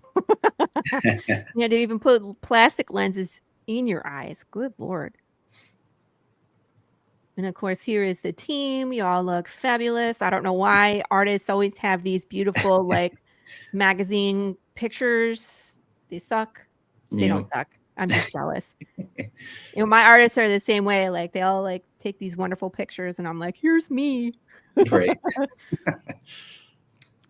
And of course, there's the timeline. I love when creators put this stuff on their page where it's like how we're going to use Gemini mailers and we use Comics Wellspring. So again, it's here in the US, sent in a protector that is appropriate for a comic book. We don't like seeing stuff in a bubble mailer and with no board. Please don't do that. No, it's crazy to see that. Yeah. No, I read comics. I buy on eBay. I buy other indies on Kickstarter. I do not want my books messed up either. Right. And some of those Gemini mailers are from previous Kickstarters. That's always nice. Yeah. If we could recycle those, that's good too. Yeah. This is a beautiful page. Is there anything that I didn't cover that you want to showcase or I didn't talk about? There's this thing called the Swarm Legos. They're awesome. No, that's pretty much everything. Beautiful. So what else? So we already talked about, kind of what's going on with the fog and that you're going to be, when is the next one? You said 4 will be hopefully February, March, whatever makes more sense. The further along, I definitely try to have as much possibly done for the book before I go live. Plus the big thing that I'm trying to do is get more audience, with podcasts. So trying to set up all those months ahead of time. Trying to schedule. Like I think I came to you in like June, I think, to be on the show. I'm sure you go pretty quick. We're booked out, I think, until the end of November at this point. That's awesome. Yeah. But it's a great show. People love coming on. We always have a blast. And I love that it's a 2-hour block. So we get to really dive deep. Like we could talk about, your influence, your likes, what your project is about. We get to dive into it if you have a campaign and show off all the cool stuff and then talk about what's coming next. It's like, I feel I've been on shows that are 15 minutes, Sean. Oh man, I've never done that. And holy crap. I'm like, I understand this is a 15-minute show. I'm going to talk super fast. So anytime you ask me a question, I'm going to talk fast. Okay. You got a script right next to the laptop. Like, I'm just going to read off of this for 15 minutes. Yeah. God, it's like, just ask me one question. I'll just tell you everything you need to know. It'll be a 15-minute answer. Right. So those shows can be hard, So that's why I think this show does so well. It's just because it's just a relaxed conversation. We don't have to cram anything in. That's what she said. And it's literally 15. Yes, Lou, it's literally 15 minutes of fame. Yeah. Where it's like and I always feel like it's almost disingenuous. I don't know. That's probably a me thing, but it's like, I'm trying to tell you all the cool stuff. So you come back us. So it's more like a hard sell. Right. Than it is more like, hey, this is what we do, Yeah. This is what we're about. And if you like these things, you'll like us, I couldn't talk about Gary if it was 15 minutes. Right, exactly. We would miss out on the Gary. And that's one of the coolest parts of it. What did you just say to me? If you don't have to cram it in, is it really worth it? Thanks for that. We'll save that for the Karen show, all right? Yeah, exactly. There's a place for that. It's not here. So issue 4 in February, and then the trade. Yeah. And before I do the trade, honestly, one of the other guys that I talk to a lot and get a lot of suggestions from, he's pushed me to do another book, do another series, at least a one shot before I go to trade. So that I have a new audience for the trade. So we'll see. I'm definitely toying with the idea right now. Oh, you gotta tell us. What is it? It's definitely still dystopian, but it's the opposite side of dystopian in my mind, anyways. So for this one, we're doing traditional pencils and inks, and that one is going to be all digital artists, and it's going to be more of like the Blade Runner feel of like the world. So it's going to be more futuristic and not happy, but not dry and desert. So I was trying to do basically the opposite of what I've done in this. I'll do in that, but still dystopian. And there'll be 2 characters. It's going to be a robot as the main character, and there's going to be a girl that he's trying to save. Is the basics of it, anyways. Gotcha. So it'll be them 2 against. Is there a maybe zombies? name? Maybe. I'm no sorry. Did you say zombies? Robots. Yes, zombies and robots. I'm in. Dystopian zombies and robots. Sean was like, "It's dystopian zombies and robots." That say less. Yep. I'm like, yeah, you know your audience here. So is there a working name for this? Not yet. Project? I do have a working name, but it doesn't make any sense at the moment. It just makes sense to me. You're like, there is a name, but it's probably not the final name. Yeah, not the final name. Yep. So. And that's since it's a one shot, 24 pages. What are we looking 24 at? pages. But what if people want more of that? When you say it's a one shot, it's going to be a one shot, so you can do it by itself. But I might have an issue 2, Zombots. That's the working title. There you go. When is that a thing? Like that could be a thing if you're a cybernetically enhanced human. And then you get infected, you become a zombot. Robot Z. That's a whole new genre right there. There you go. Yep, but we'll see how that goes. So I'm still in the early stages of that one, just figuring out the script. But I have like the basic points of it. So gotcha. Yep. Well, that's exciting. So it'll be issue 4, Zombots. Yep. And then trade. And then trade. It might be trade before the Zombots. Or the Zombots, depending on the timeline that I'm doing right now. Yeah. Interesting. So when it comes to a trade, that's, to me, it was daunting because I just hadn't done it before. What are you thinking about that? Like, you have a page count? Do you know where your printer's going to be? Have you formatted it for a trade? So the printer, I don't know yet. I might try to go with like Carissa's person or something like that. We'll see. Yeah. But formatting, sort of. I've talked to the letterer about it, of what things we have to change, because he's been through this. Letter Squids has been around for many years. I don't know how many years, but he definitely knows what he's doing. So he's actually the one that formats everything for me, which is great. It's very helpful because first issue, I have no idea even how he wants me to have the script. I know it was full script, but I didn't know how he wanted me to place everything. And he said, here's a suggestion and it'll make it easy for everybody. And it looks cleaner. So I just went with what my team suggested, since they were the ones that are the professionals and I'm trying to be professional. Right. Well, there is something to be said about leaning on the expertise of your team. Oh, yeah. 100%. You know what I mean? Like if I'm a writer and I have an artist and a colorist and they have suggestions about how to do the layout of why would I not listen to them? Oh, yeah. Yeah. Right. Exactly. So, yeah. So 100%. I mean, that's, yeah. And I definitely use them to elevate everything. And they should be, every layer is elevated that much more each time it gets to the next person. So Yeah. Always the Well, plan. that's the goal, right? To make the Mhm. project the best version of itself. Oh yeah. And a lot of times you're going to take that ego out of it where it's like, I don't know like I might not have the answers to everything. So if they come up with a better idea, yes. Well, that's one thing with me too. I don't really have an ego. I'm completely humble, or try to be humble. As Yeah. I'm saying that, I'm not being humble, but I'm the most humble I'm guy. humble bragging about how humble I am. Right. But yeah, I have no problem listening to anybody, what they have to say, trying to make things better for the book or just anything else in life in general. I'm a good listener.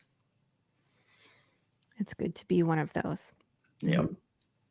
Sean, you have plans to go anywhere in person? Any book signings? Any Comic-Cons in the near future? Yeah. So I October's haven't usually a big done. month for that, isn't it? Yeah.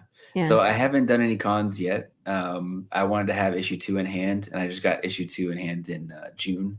Mhm. So I went to all the local comic shops. So I'm in all the shops near me, which is awesome. That was the first step. I'm doing a library con next month. So it's still local, but trying to build the audience locally. And then after I've done that once or twice this year, I plan next year. I've already got a table for still in my area, but it's an actual con, Yes. which will be nice. And then I would love to do, I don't know if I'll do it next year or not, but I would love to be at Heroes Con and Baltimore next year. I've heard But good stuff about Baltimore. yeah, actually, I met a couple people at Baltimore last year, because last year I was just trying to get my name out there. I went to like 5 or 6 cons, like 3 hours from my house, and I just trying to show pages.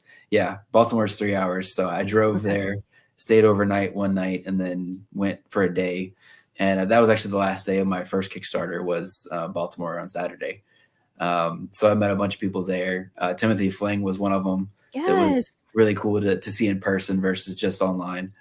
And yeah, so I would love the table there. Unfortunately, this year I won't be there because the library con that I'm doing is the same day. Yeah. But baby steps. And then I'll build to that. Next year I would love to have a table there, because I know a bunch of the people in our different groups are tabling there. I mean, tons of people that I met last year. It was just really cool. So yes. It's always fun to meet people that you know, like online, and then actually see them in person. It's like life-changing. Oh yeah. It's like, I didn't think you were that tall. Yeah. or that short. Like, I thought you were taller. Right. True. So that's fun. I'm looking forward. I think I get to meet Tom Hutchinson. He's going down to Big Texas in San Antonio. So he's just going to drive through. I'm like, let's stop and have some barbecue, just because you're going to be like in Dallas for a day. So. Yeah, that's awesome. Yeah, Tom's really cool. I'd love to meet him one day, but I don't think I'm in Virginia, so I don't know if he really go this way. I think he went to Chicago this year or maybe last year. I don't know. Just that's like probably the closest. E2. I think that's the big one there. Yeah, I need to get better at cons, and it's just like there's so much to think about. It's like I'm like you, where it's like I want to go to cons as a consumer so I can look at people's table setup. Yeah. But it would have to be someone that's like us, like a writer, a creator, because it's like you can go look at the artist setup and it's like, well, I don't have commissions and I don't have prints like that. Right. You know, but it's always interesting to me to be like, okay, whose table is busy? How is the con going for you? Is it location? Is it table setup? Like, how do you approach it? Right. Have you done recon like that? Oh yeah. And like when people post it saying, I'm at this con and here's my setup, I'll definitely take a screenshot and say I have like a whole folder of like their ideas, and because same thing with Kickstarter, just trying to see what you like and then what you think works, and then just continue to do that for yourself. Mm-hmm. So yeah. So what's your table setup right now? So I have a tablecloth. That's the first step. That's step one. Check. And then I have I have a stand that I can put, I think, 9 books out complete. So it'll be like the 3 covers for each that I'll have spread out. And I have a couple of stands to showcase like the double pages of each book that I'll put out in the middle. And I've got like the knickknacks, the stickers, like boxes for stickers and magnets and all that jazz. And I don't know how I'll really showcase it because it's so small, but I will have the Lego. So it's hard to like show like, hey, look at this. Like, should I be holding it up at all times? Like, hey, this is my character. You know. You need a big one. Yeah, statues would be nice, but one big one, and people are like, "What is this?" And then you're like, "Well, this one's not for sale, but." Right. That's and then true. have like the mini one, like, here he is. Yeah. Have you heard about the Lego? I don't know what the Lego is. No, I haven't. We'll have to do a show about the Lego. Just the Legos. I'll have a whole series of Legos. Do you have to like? Can you do custom Funko Pop of the Lego? I don't know. Well, you do the Funkos, so I don't know. Yeah, but I don't sell them. Oh. Like they're only on the Kickstarter because they're expensive. Yeah. But I think you can't. I don't know if you can do like bigger Legos as big head Legos. Is that a thing? I don't know. We'll have to do some research because I think if you had like a bigger one on a stand that would stand out, and then that would help sell the little ones. Just like that one's just for display. Yeah, that's true. I don't know. Just throwing ideas out there. Maybe that will have to go research and make it look like a Lego. Do what? You always do. I could have someone do a statue of a bigger Lego. You could cosplay as a Lego. You could cosplay as your Swarm Lego. Right. That's true. That's 100%. You can use that as advertising. You could walk around the con. You could wear it at Halloween and at table signings. Yep. And have a QR code as part of the Lego design. There you go. It's on the back of your head. There you go. Right. Yeah. The Fog Within QR code on the back of your thing. Perfect. You get part of the credit. Yeah. Okay. See, I'm full of great ideas. And 10% of the sales. No, I'm just kidding. That's funny. So anything else planned in the future? What else you got? Not at the moment. I wanted to go as fast as I could to the trade. That was the big thing. That's why I'm trying to do, 2 a year. And the trade was the big deal. Cause then if I can get to the trade and make a profit by the end of that, then I can continue on with the series and get to that 12th issue. So that's always the goal. Well, I think the trade has staying power. You know what I mean? That it can go in bookstores, like an actual bookstore as opposed to a comic book shop will take a trade. Right. Also, you don't have to keep reprinting certain issues. In my experience or opinion or whatever you want to take it for, like since I have 1 through 4 and the trade, I probably won't be reprinting issues 3 and 4. Right. I don't have to lug them around because if people are purchasing comics, 1, maybe 2 to try out the series, but if they're really interested, they're just going to dive right into the trade. So issues 3 and 4 almost, you don't need to keep them in stock. The only ones I would probably reprint are some of the variant covers that are by local artists. So when I go to Cowtown, a lot of the charter group is there. So like David Sanchez and Lacey Kruger and William Russell. And I have variant covers by those guys. So those are the ones I'm bringing because then we can cross sell. But other than that, it's just like, I don't really need to reprint issue 4s at this point. Do not ignore my genius. Oh, I'm sorry. Big James, big head Legos. That's an idea.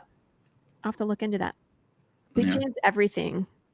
Everybody loves Big James. Yeah. Seems very popular.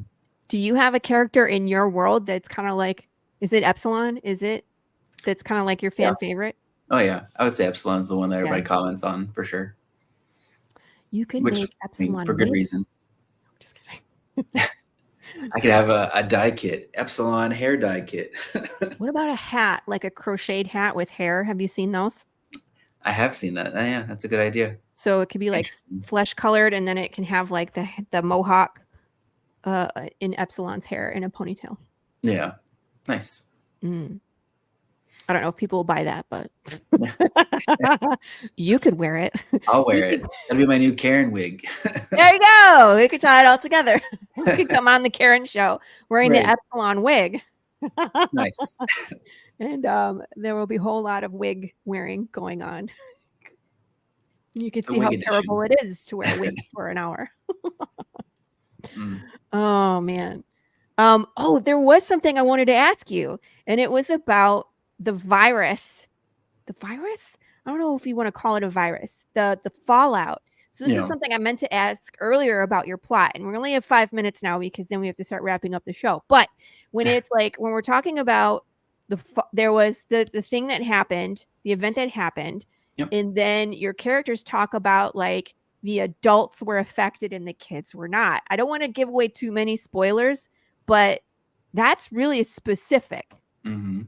And then some characters are still affected once they reach puberty. Is there more to that? Like, Yep.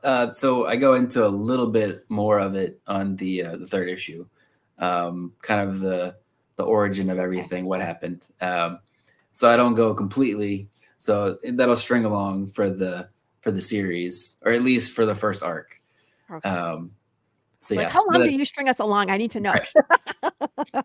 So I'm pretty sure I finished that up. I explained that completely by the next issue, by issue 4. Okay. Because I was like, we saw people that were quote unquote infected, like infected looking or partially infected. And then we saw someone that was just flat out green. So I was wondering, like, things are happening. Yep. And I don't know why this person is green. And is there an airplane? Yeah. Ah. They're at Air Force Base, unfortunately. Gotcha. I was like, did it take off from your roof? Like, Yeah, pretty much. It's my private jet. My wife's leaving for. She's going to work. It's great. Indie Comics pays a lot, people. You got the piano in the background. I got the jet on the roof. Yeah, get into Indie Comics. You'll make tons of money. That's Exactly. That's what we're telling you here. What is Pop saying? He's musing for you. Branded hair dye is not a bad idea. Ask Miss Hot Sauce. Make it a tier on your Kickstarter, or at least a stretch goal. Hair dye. They don't have hair dye per se. They have these. My kids have these. That's how I know about these, where it's like it's a comb with like chalk, and when you get it wet, you can run it through your hair, and it leaves streaks in your hair. Interesting. Yeah. I don't know. I wouldn't do hair dye. That would be too much. Plus, you don't want to ship hair dye. That'd be at my table. The dye kit. Exactly. But yeah, would you like to sit down and have, instead of having your face painted, you could sign up to have your hair dyed at the salon. Right. It's permanent. All the spray stuff. Yeah, that's true. But still, you don't want to ship hair aerosol. That might make it hazmat. Yeah, you got to check all those boxes at the post office, and they don't like to ship it. Yeah. Yeah, see, and it's dry. The hair chalk. Yeah. It won't explode in the box because FedEx chucked it into their freaking truck and put a box of dumbbells on top of it. Yeah, true. Boom. Definitely couldn't do a media mailer for that. Well, yeah, throw the media mail. There's no aerosols in this. Right. Or batteries. Make sure you put battery powered and aerosols in the same box. The fog within batteries. You're putting a branding on some generic chalk. Just put a sticker of the fog within. Not Crayola. Yeah, just put a sticker over it. Yeah. It doesn't even cover up the whole thing. It says CA. It's far within. Nice. Oh, we could come up with a million ideas for you, John. And I'm sorry. Yeah. Oh, it's all good. Apologize in advance. So 10 days left. Oh my gosh, you guys. I'm going to drop the link one more time. Make sure you go shopping. There's tons of good stuff here. This story is amazing. The chalk within. George, you win today's podcast. Gold star of the day. Let's refresh that real quick. What did you say? One of my OCDs is running with ideas for campaigns. Yes. But usually he has really good stuff. Like Pops is great. He's a muse. He'll throw all sorts of great ideas and you can pick and choose. Nice. Grandpa, you're still hanging out, man. I had this on the background though. Thank you. That's how we roll. We have good conversation. Very relaxed. I should have like a soundtrack of music in the background or something. Well, Sean, it's that time. You get to start plugging yourself. Just to remind everybody, yes, Sean is on social media, but there is a Kickstarter running right now this way.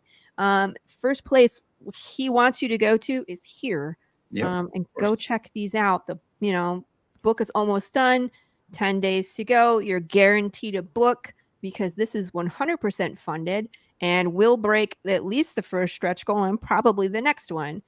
Because with 10 days left, there's still lots of room to go. And of course, that last 24 hours is it's a roller coaster. It goes up, down, up again. So you still got the best. The best is still to come on this. Very excited. Congratulations on everything you've done and the incredible growth that you've had. And I'm definitely a fan. As people know, I'm in the story. So thank you again for coming on the show. And I'm going to shut up. So you go ahead and tell people where they can find you, and I will be quiet. Are you good? So The Fog Within, issues 1 through 3 on Kickstarter, of course. And then on Facebook, TikTok, Twitter, Instagram, it's all the same. It's SeanWood_writer. I'm not very good at TikTok, but everything else, I'm there constantly. And that's probably the best ways to reach out. Message me, ask me about the book, ask me about anything nerd. I'm cool to talk to about any of that. I'd love to have conversations about The Fog Within or just comics in general. Awesome. Are you going to be on some more podcasts? I know you were, but. So I think this is actually my last one for the campaign. This is my 15th. So I went heavy the first week. I was on, I think on the first 7 days, I was on 9 podcasts. Whoa, holy smokes. Yeah, it wasn't on purpose. Yes. It just happened that way. They were open. So I was like, yes, of course, I'm not going to say no. Yeah. I had 2 more. I think one of them had to cancel and the other one didn't work out. But I'm still looking for podcasts, but this might be my last one. So if anybody that's watching is a podcaster and you have an open spot in the next 10 days, we would love to get Sean more exposure. So make sure you can reach out to Sean, like he said, through his contacts. You need to do more. No, I agree. I know you're funded, but don't stop. No, definitely not. Right. And that's it, everybody. Thanks for coming to the show. Thanks for listening to myself and Sean nerd out about comics.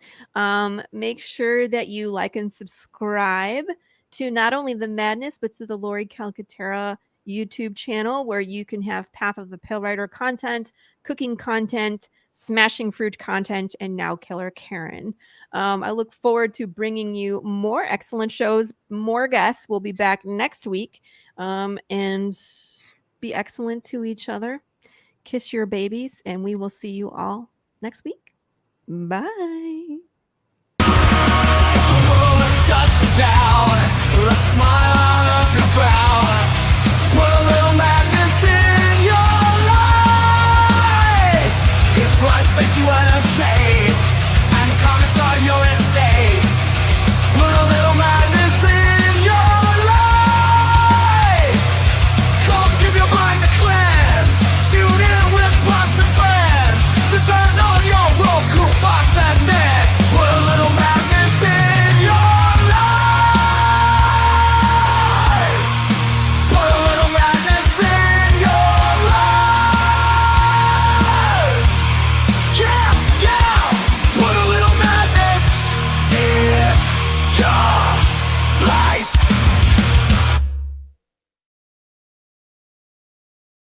Consequences.